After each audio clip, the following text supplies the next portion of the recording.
সে interstitial টিয়ার বা partial tear of ACL অথবা PCL কি করবেন?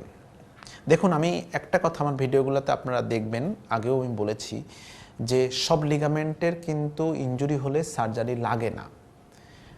কার সার্জারি লাগবে এটা কিন্তু রুগী আমাকে বলে দিবে।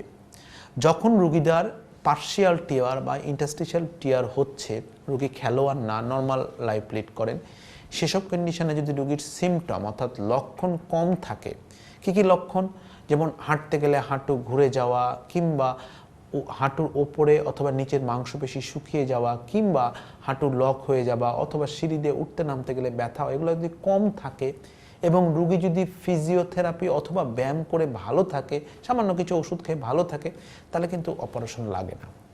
বাট যদি রুগীর এই লিগামেন্ট ইনজুরি হওয়ার পরও রুগীর যদি লক্ষণ থাকে এবং রুগীর যদি ব্যায়াম করে ভালো না হয়, তাহলে কিন্তু কোনো কোনো ক্ষেত্রে এটা সার্জারি লাগে।